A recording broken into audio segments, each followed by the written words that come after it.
Imagine staring at a certified letter threatening to seize your grandfather's land that has been in your family since before. Their shoddy subdivision was even a glint in a developer's greedy eye because your solar panels don't match their beige aesthetic. That is the moment I stopped being a neighbor and started plotting a hostile takeover. It wasn't enough to win. I needed to eviscerate their little kingdom from the top down. I live off-grid. I have for 10 years. My property is 20 acres of dense woodland, completely invisible from the main road. And more importantly, it is not, nor has it ever been, part of the Oak Creek estates that sprang up like a fungal infection on my southern border 3 years ago. I have my own well, my own septic, and a massive, beautiful ground-mounted solar array that powers my entire life. I don't pay for electricity, I don't pay for water, and I certainly don't pay HOA dues. Or so I thought, until the Colonel showed up. The Colonel, real name Richard, was the HOA president of Oak Creek. He was a man who treated the neighborhood, covenants like the Geneva Convention, and walked around with a clipboard as if it were a loaded weapon. The first time I met him, he was actually trespassing on my land, standing by my fence line, squinting at my solar panels. When I asked him what he was doing, he didn't apologize. He just pointed a pen at me and said, "Those are an eyesore. They reflect glare into the subdivision. You need to move them or screen them." I laughed. I literally laughed in his face, which turned a shade of purple that I would later learn was his default setting. I told him to get off my property before I called the sheriff. He huffed, muttered something about property values, and stormed off. I thought that was the end of it. It wasn't 2 weeks later. The letters started coming. The first one was a courtesy notice from Prestige Management Services, the company that managed Oak Creek. It stated I was in violation of Section 4.2, unsightly structures, and Section 5.1, unauthorized external modifications. I framed it. I literally put it in a cheap frame and hung it in my workshop because the absurdity was hilarious. I am not in the HOA. Their rules apply to me as much as the rules of Monopoly apply to a game of poker. But then came the fines. $50 for the first offense, $100 for the second, $500 for continued non-compliance. I ignored them all. I treated them like junk mail because, legally, that's what they were. But Richard was relentless. He started flying a drone over my property, which I'm pretty sure is illegal. But I couldn't prove it yet to take photos of my trash, which was actually just a stack of seasoned firewood. He sent me a bill for $1,200 for legal fees incurred by the board to investigate my non-compliance. It was harassment, pure and simple.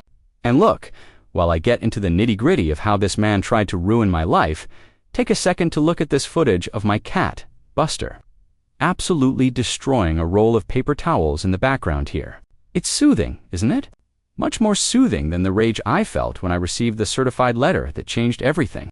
It was a notice of intent to lien. They were actually going to try to put a lien on my house, my paid-off, multi-generational family home. The audacity was so staggering, I had to read it 3 times. They claimed that, because my property abutted, the community and my nuisance affected their quiet enjoyment, they had jurisdiction under some obscure municipal ordinance.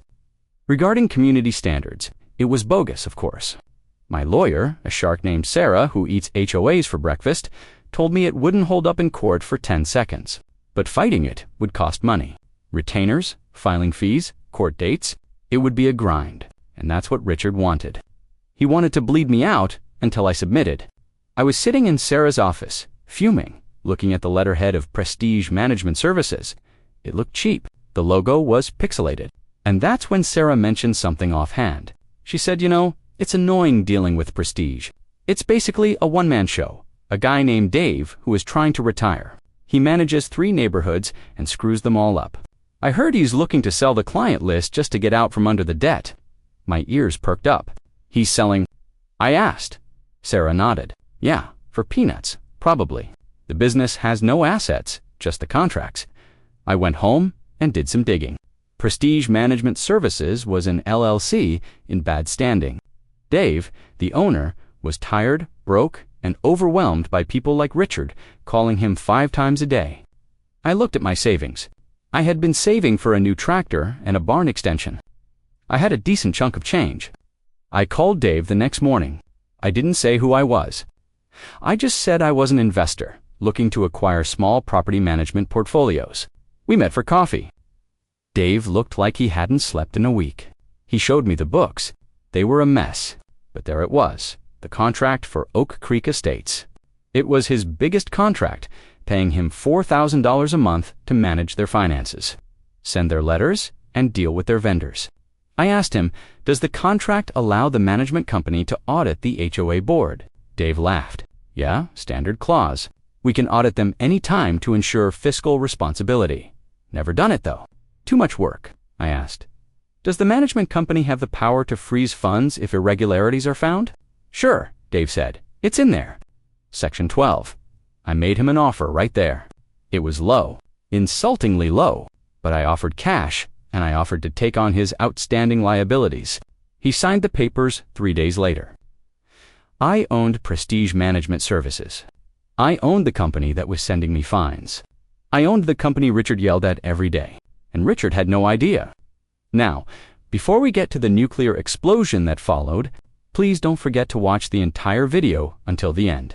And if you are enjoying this vindictive chess match, like the video and post a comment if you want to support me. Tell me, what is the pettiest thing you have ever done to a neighbor? I want to know. Back to the story. The first thing I did as the new owner of Prestige was forgive all outstanding fines on my own account. Deleted. Really looked at it. I went through 3 years of financial records, and oh boy, did I find gold. You see, Richard wasn't just a tyrant. He was a thief. Or at least, he was very, very bad at math in his own favor. There were invoices for landscaping consulting paid to a company registered to Richard's brother-in-law. There were reimbursements for office supplies that totaled $5,000 in 1 year, lest they were buying gold-plated staplers. That was impossible. There was a check for $2,500 for community outreach that was cashed at a liquor store. It was embezzlement. Sloppy, arrogant embezzlement. I spent a week compiling a forensic audit. I documented everything. I prepared a binder that was 3 inches thick. Then, I invoked the quarterly review clause. I sent a notice to the board Richard, the treasurer, a nice but clueless lady named Barb, and the secretary Richard's crony, Mike, telling them that Prestige Management was sending a representative to the upcoming board meeting to discuss contract renewal and financial discrepancies. Richard emailed back immediately. We didn't request a review. Dave knows we are busy. Just send the usual report. I didn't reply. I just showed up. The meeting was held in the community center. There were about 50 residents there, mostly angry about the recent dues increase Richard claimed was necessary due to rising legal costs, i.e. harassing me. When I walked in, Richard's jaw hit the floor. What are you doing here? He barked. This is a private meeting for residents and the management company only. Get out. I walked to the front of the room, carrying my binder. I set it down on the table with a heavy thud. I am here representing the management company, I said calmly. The room went silent. Richard looked confused. What? Dave is the manager. Not anymore, I smiled. I bought Prestige Management Services last week. I am the owner. I am your property manager, and I work for you. Well, technically, you pay me, but right now, I own the company that controls your bank accounts. Richard turned white, then red. This is a conflict of interest.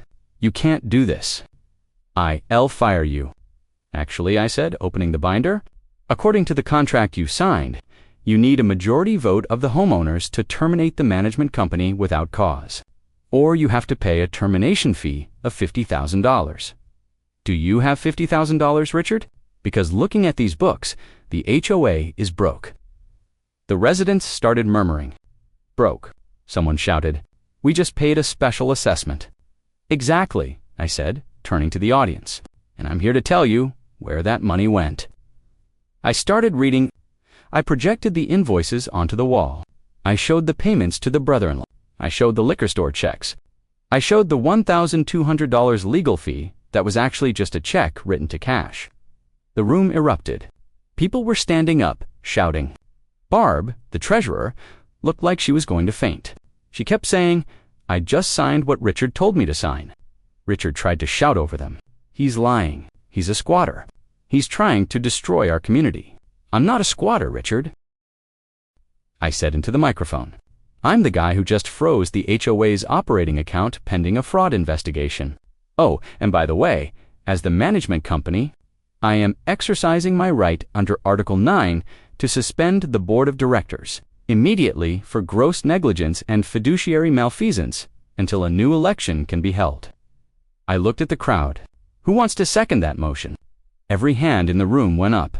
Richard was stripped of his title right there.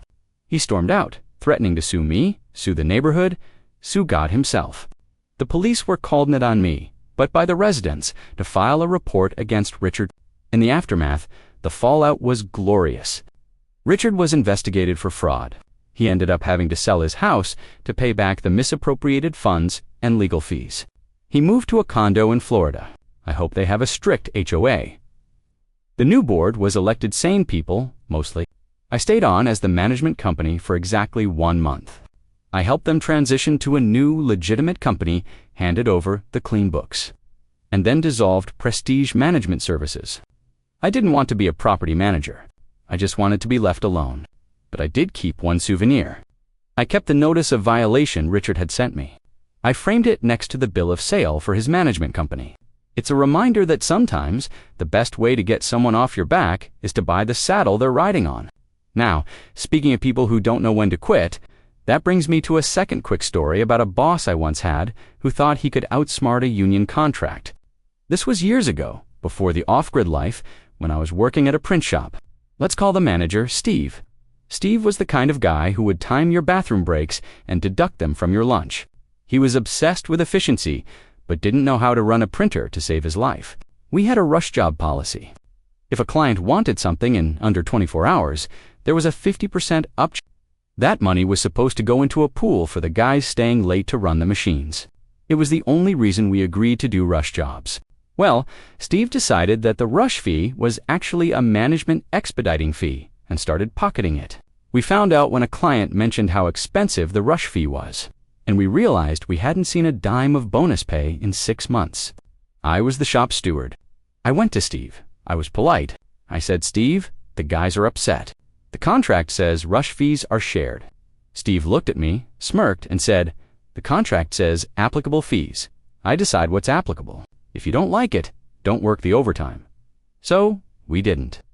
The next day, a massive order came in for a local political campaign. 50,000 mailers, needed in 48 hours, huge rush fee. Steve came out to the floor, rubbing his hands together. "All right, boys, all hands on deck. We're running all night." I looked at him, checked my watch, and said, "Sorry, Steve, it's 5 p.m. Shift's over." He turned purple. "What? You have to stay. This is a priority job." "Is it?" I asked. "Is it a rush job?" "Yes," he screamed. "Well," I said, pulling out our union handbook, "according to you, rush fees aren't applicable to us. Therefore, the mandatory overtime clause for rush jobs isn't triggered, because if we aren't getting the fee, it's not a rush job. It's just a job, and we don't do regular jobs after 5 p.m. The other 3 guys on the floor shut down their machines. The silence was beautiful. Steve started panicking. "I'll pay you. I'll pay the bonus." "In writing?" I asked, "and retroactive for the last 6 months." He gritted his teeth. "Fine, great," I said. "We'll need that certified check before we turn the presses back on."